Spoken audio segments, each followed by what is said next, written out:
Welcome back. All right, so news of the day video for all you fine people for Sunday, October the 23rd. We're going to start things off talking about the Nashville Predators. A scary incident from last night. Mark Borowiecki, of course, in just a fluke play. It's one of those ones that, it just happens. And he was out on the ice, so he got stretchered off. He was taken to the hospital. He's home. He's been discharged. He's well enough to be discharged. Is good news. And they're reporting it's no major injury and that he will not be able to return to practice until he's passed some testing. So I haven't heard anything about concussions or what exactly the nature of said injury might be. And anytime a guy goes down like that and is out cold, you have to think, could there perhaps be a concussion? Keeping in mind, you do not have to hit your head to get a concussion. I've seen it. It can happen. It can be a jarring motion that can cause a concussion as well. You don't have to smack your head into something. So hopefully Borowiecki's okay and is able to come back as soon as possible. I don't have anything on Samuelsson from the Sabres on his status because at this point all that's being said that I've seen is that it's not as bad as it looked at the time. So they're hoping Samuelsson won't be out that long. There isn't really anything else, so I didn't put that on the board, but I'm mentioning it here. Vancouver, complete and total panic, and apparently Jim Rutherford not happy either. Keep in mind, Jim Rutherford just came in a year ago. If he decides to clean house, I think fans will accept that, and I think that a start like this, the feeling that I've had from the beginning is that Rutherford and Alvin would like to change things, but they came in, Bruce Boudreau's the coach, and the Canucks were playing really well. So when the team's playing really well, you don't want to tear things apart, right? So they kept things mostly intact, which upset people, but I get why they did it, right? Well, now they're off to this disastrous start. Rutherford saying, yeah, I'm having a hard time watching this too. I understand the fans' frustration. And saying we may very well be going in a we may very well be in a rebuild in the direction that we're going, meaning the team's record might be dictating it's time for a rebuild. Now, I mentioned this about Buffalo, so I'm going to mention this here about Vancouver. It's tough to sell a rebuild when your team hasn't finished the last one. Although, in the difference between Buffalo and Vancouver is Vancouver's never actually committed to a rebuild. At my age, I'd rather they didn't, because by the time they're ready to challenge for the cup, I'm not here anymore. But hey, that's kind of been my prediction the whole way through. But it does sound like management is open to making potentially some big changes, which I'm okay with now. Even though I've got various jerseys here. I've got jerseys of Besser, Demko, Hughes, Horvat, and various other players on the roster, JT Miller.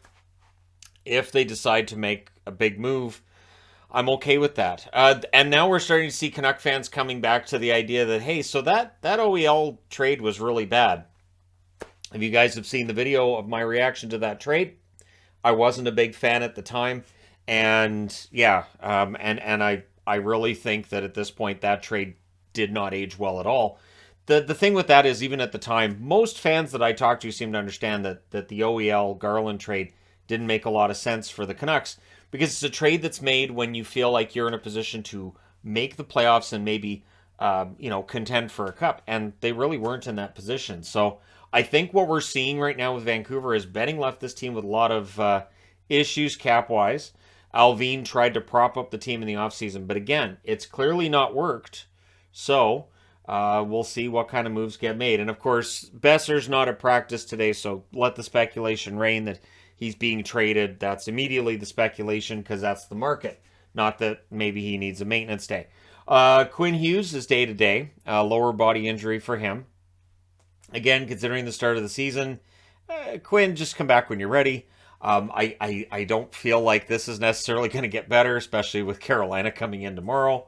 And again, I chuckle because you have to laugh. It's been over 40 years I've been watching this. So again, if people are like, well, he doesn't react like Steve Dangle does. I used to. 15 years ago, I would have. But, you can only get beaten down so many times before all that screaming and yelling. You're like, yeah, I think I'm done. I think I'm done reacting like that. I think this team's broken me. Steve just hasn't reached that point yet. He thinks he has, but he hasn't, because he's still, got that feeling and all that excitement. And for me, it's a matter of all the years of experiencing stuff like this. But this might be the most embarrassing start I've watched. I was looking through previous seasons of the Canucks, and this might be the most embarrassing start they've ever had to a season. Even their awful seasons in the 80s, I was like, well, they actually had a good start before it fell apart. They had a decent start. Well, their start wasn't great, but it was better than this one. So this is bad. Chicago news. So Mrazek's on IR. Of course, Stalock's playing in the game that I'm currently watching. Stalock had good numbers coming into this game. We'll see if they stay good with this game being factor into that one. I'm not going to, no spoilers for Chicago fans who may be waiting to watch the game later, or Seattle fans waiting to watch the game later. So he's on IR with a groin strain. We'll see how long that takes. With a goaltender, that can take a little while.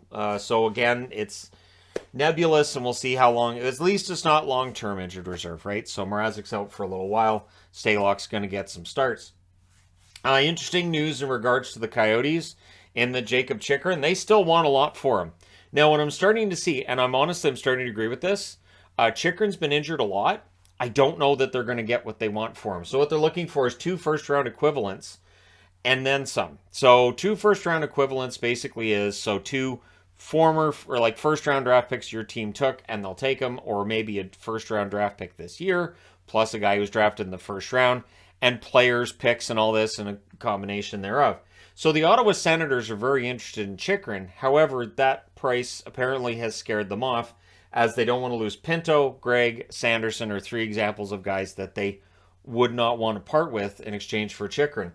And honestly, if Dorian were to allow a trade to take place where Sanderson goes to Arizona and Chychrun comes to Ottawa, I would have some questions.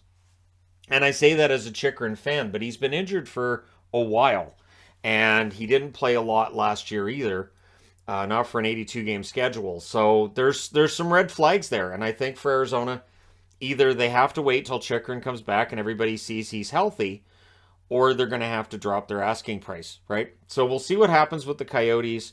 I would think Chychrun probably gets traded around trade deadline.